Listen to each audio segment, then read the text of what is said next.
Gandhinagar ST depot ખાતે ફરજ પરના કર્મચારીની સમય સૂચકતાથી મોબાઈલ ચોરને ઝડપી લેવાયો।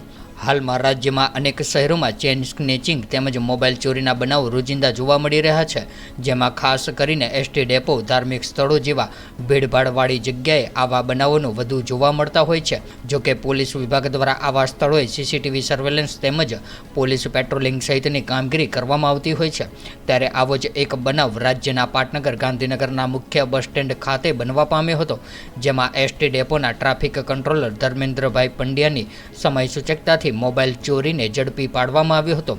બનાવની વધુ વિગતે અનુસાર જો વાત કરીએ તો બપોરના 2 વાગ્યાની આસપાસ પ્લેટફોર્મ નંબર 3 ઉપર મોરબી પેટલાદ બસ આવી હતી, ત્યારે મુસાફરો બસમાં ચડી રહ્યા હતા। તેવા સમયે ભીડનો લાભ ઉઠાવીને એક મોબાઈલ ચોરે બસમાં ચડી રહેલા મુસાફરના ખિસ્સામાંથી મોબાઈલની ચીલ ઝડપ કરીને બસ સ્ટેન્ડના શૌચાલય તરફ ભાગ્યો હતો।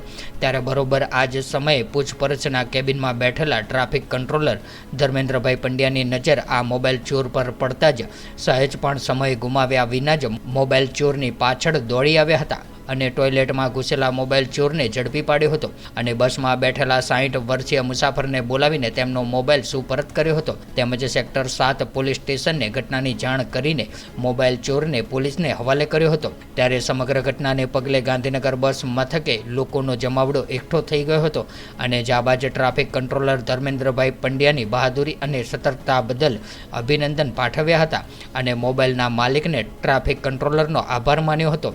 ત્યારે ગાંધીનગર બસ સ્ટેન્ડ મથક ડેપો મેનેજર હાર્દિકભાઈ રાવલ ટ્રાફિક કંટ્રોલર ધર્મેન્દ્રભાઈ પંડ્યાની બહાદુરીને બિરદાવવા સાથે એસટી બસમાં મુસાફરી કરતા મુસાફરોને ખિસ્સા કાતરું અને મોબાઈલ ચોરીથી સાવધાન રહેવા અને પોતાના માલ સામાનની તકેદારી રાખવા માટે અપીલ પણ કરી હતી। હું છેલ્લા 15 વર્ષથી ગાંધીનગર એસટી ડેપોમાં ટ્રાફિક કંટ્રોલર તરીકે ફરજ બજાવું છું અને મારી ફરજ દરમિયાન મુસાફરોની સલામતી તેમજ એમના કિંમતી સામાન આ બાબતે કોઈ પણ તકલીફ હોય, મુસાફરોની કોઈ મુશ્કેલી હોય તે બાબતે ખાસ ધ્યાન રાખું છું। ગઈકાલે બપોરે 2 વાગે મારી ફરજ દરમિયાન મહુડી પેટલાદ બસની અંદર એક 61 વર્ષના વૃદ્ધ હતા, જેઓ બસમાં ચડવા જતા હતા। એ સમય દરમિયાન મારી બસનું એલાઉન્સિંગ ચાલુ હતું। એ જ સમયે એક પોકેટમાર જે મુસાફરના ખીચામાંથી લઈ અને ભાગેલો અને જે દરમિયાન મારી નજર પડતા હું તેનો પીછો કરેલો અને સંડાસ બાથરૂમની અંદર જે પોકેટ ચોર હતો તે ઘૂસી ગયેલો, તેને બહાર કાઢી એની પાસેથી મોબાઈલ લઈ અને જે વૃદ્ધ હતા જેનો મોબાઈલ હતો એમને પણ બોલાવ્યા, બસ સ્ટેશનની અંદર બસમાંથી ઉતારી અને જે મોબાઈલ હતો એ કાકાને પરત સુપ્રત કર્યો। સાથે સાથે કાકા દ્વારા સેક્ટર 7 પોલીસ સ્ટેશનમાં પોલીસ બોલાવી અને ત્યાં પોલીસ સ્ટેશનની અંદર ફરિયાદ નોંધવા માટે મોકલેલ અને જે મુસાફરની તકલીફ જે હતી કે મોબાઈલ ચોરાઈ જવું એમને મળવાથી ખૂબ જ આનંદ થયો અને સંતોષ થયેલો। બપોરે 2 કલાકે પ્લેટફોર્મ નંબર 3 ઉપર મહુડી પેટલાદ બસ જે લાગેલી હતી એમાં મુસાફર બસ ઉપર ચડી ગયા। ત્યારબાદ ફરજ ઉપરના ટ્રાફિક કંટ્રોલર ધર્મેન્દ્ર પંડ્યા એમની નજર પડી કે એક મોબાઈલ ચોર એક મુસાફરનો મોબાઈલ લઈ અને ભાગી રહ્યો હતો।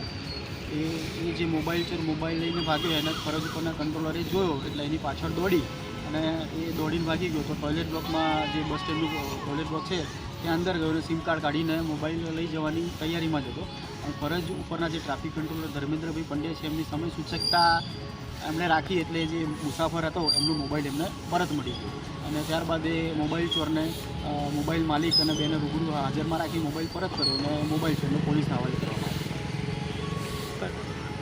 આ ઘટના બાદ આપ મુસાફરોને શું મેસેજ આપવા માંગો છો? મુસાફરોને ખાસ એટલી જાહેર અપીલ કરવા માગું છું કે બસ સ્ટેન્ડમાંથી જ્યારે મુસાફરી કરતા હોય કે બસમાં મુસાફરી કરતા હોય ત્યારે પોતાની સાથે કિંમતી સામાન હોય, કોઈ કેશ હોય, કોઈ મોબાઈલ હોય, લેપટોપ હોય તો સાચવીને મુસાફરી કરે।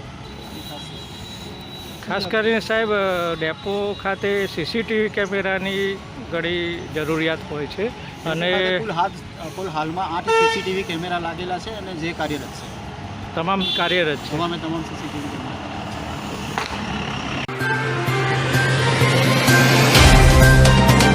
तो व्हाट्सएप, ट्विटर, फेसबुक, इंस्टा जहाँ भी आपका अकाउंट है इसे शेयर बटन के द्वारा वहाँ पर शेयर करें।